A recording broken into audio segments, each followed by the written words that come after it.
Alright, so in this video we're going to go over the topic of dangerous game hunting in Africa. Now, dangerous game hunting can be found all across the continent of Africa, from the southern tip all the way up into West Africa. There's different subspecies of these categories that we're going to go over, so let's go over them right now.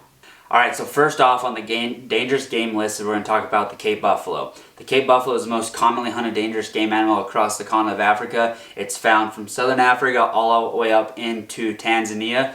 As far as like the Cape buffalo species goes, it's one of the greatest hunts you'll do. It's all a tracking hunt. For the most part, you might get lucky and see one from the vehicle every now and then, but these tracking hunts are amazing. You're going to spend time searching, driving the roads, looking for tracks, and making a game plan from there. There's several different other species of the buffalo. You have your Nile buffalo, you have your Western Savannah buffalo, you have your Western Savannah buffalo, your Central Africa Savannah buffalo, and your dwarf forest buffalo. Those are found out throughout different countries in Africa, and they're all a different type of hunts. Like the dwarf forest buffalo, you're in the thick of Cameroon hunting them. You might get lucky in the Congo as well. You're in the total thickness of the rainforest like you experience on a bongo hunt, and those are really an animal of opportunity at a saline or savanna. We did track one when we were in Cameroon, and it was bloody tough. It was a hell of a time staying on the tracks. It's really hard. You're really in the thick stuff. You don't know whether it's a bull or a cow right off the bat, and it can be super extremely dangerous in those circumstances. So that's a hunt not for the first time Africa safari goer, but a true southern Cape buffalo hunt is something that I think everyone will enjoy. All the way up from South Africa, all the way up into Tanzania. You have them in Zimbabwe, Namibia, Botswana, Mozambique. Then you have your Central Africa Savannah buffalo, which is found in Cameroon, CAR, and in Chad. Also along the edge of the Congo. These hunts are really a lot of tracking hunts. Again, you might get lucky and see them from the vehicle from time to time, or checking a saline salt lake area. But a lot of time you're going to spend behind the tracks tracking them just like any other Cape buffalo. The temperatures are going to be hot during these hunts. It's a real experience that I think a lot of people would enjoy for the serious diehard Africa hunter and the serious buffalo hunter. Then you have your East Africa Savannah buffalo that is hunted right now in Ethiopia. Again, it's similar to any other Cape buffalo hunt. You're going to spend a lot of time tracking. Again, you might get lucky and see them from the road, but it's another great experience for the diehard buffalo hunter. Then you have your Nile buffalo. Your Nile buffalo are primarily hunted in Uganda and parts of Ethiopia as well. The main focus has been over the years has been in Uganda.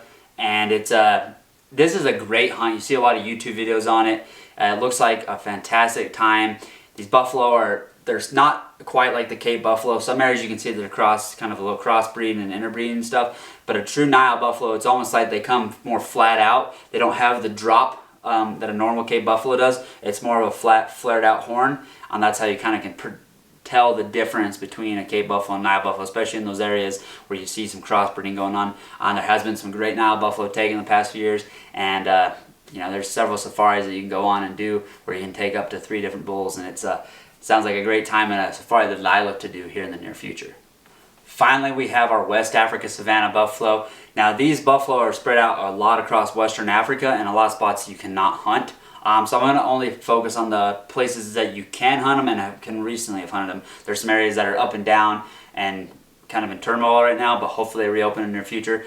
Places such as Burkina Faso and Benin, those are places that have been great hunting destinations for these buffalo, but sadly they've been a little on edge lately. Senegal, there's some few people going there hunting them, and then you get them in parts of Cameroon as well. Again, this is similar to the East African and Central African Savannah buffalo, same type of style of hunting. You're just going to be tracking, driving the roads looking for tracks, maybe get lucky and catch them off the truck one day or at a salt lick, especially in Cameroon.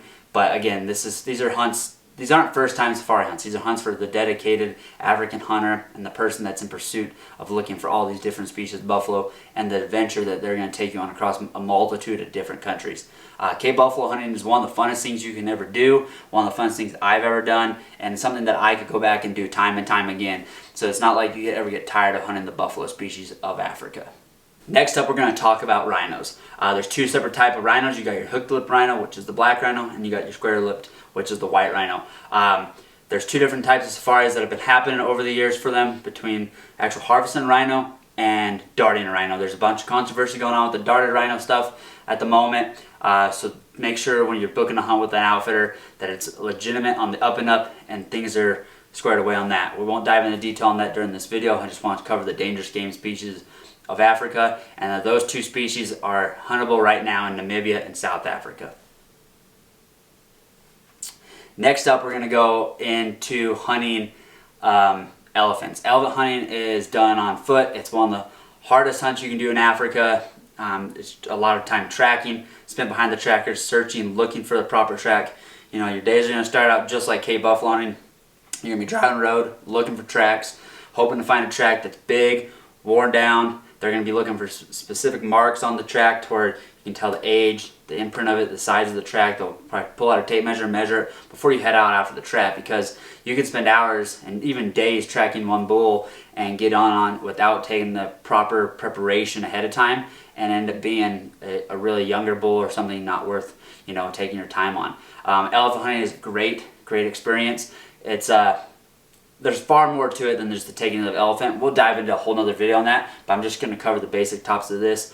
Elephant hunting is done through Zimbabwe, parts of Zambia, parts of Namibia, Botswana, Tanzania, Mozambique,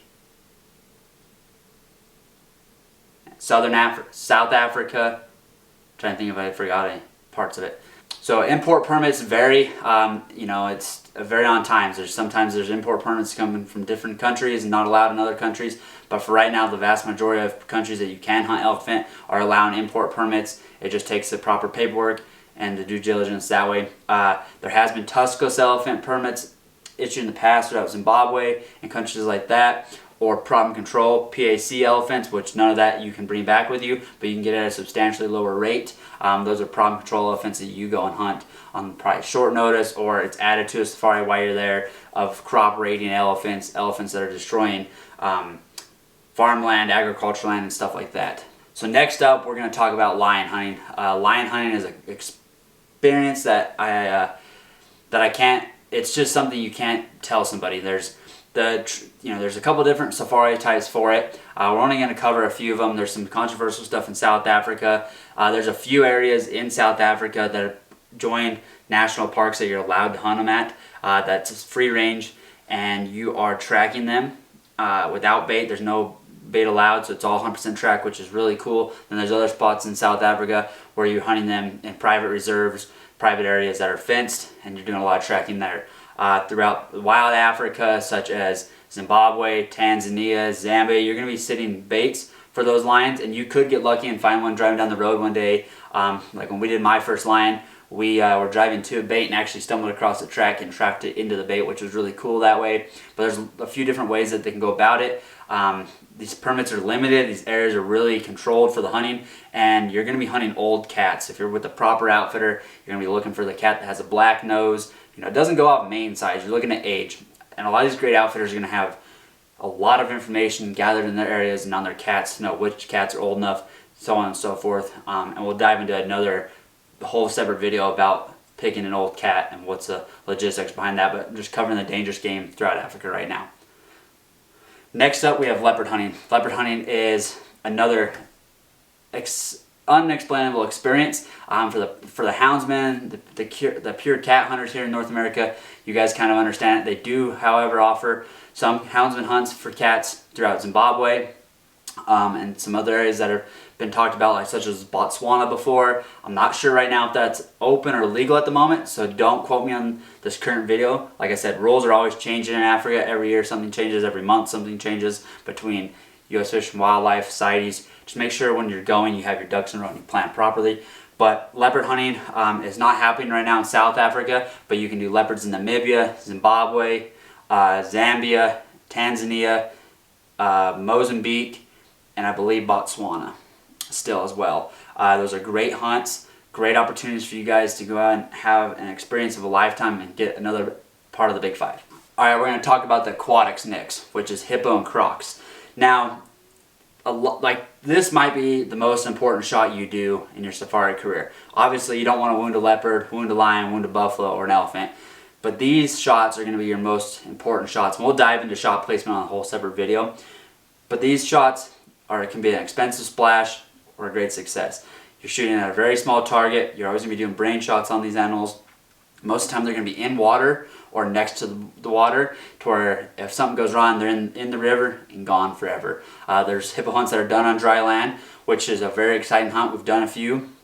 have not yet been successful, but we've tried it and they're really adrenaline pumping. We tried doing it with the bow in Zambia.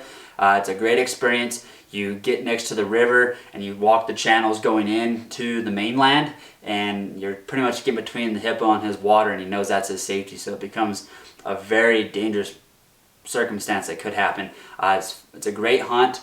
You're getting up close and personal with them, and it's something that if you're a adrenaline seeking hunter, that's a hunt you should try to do.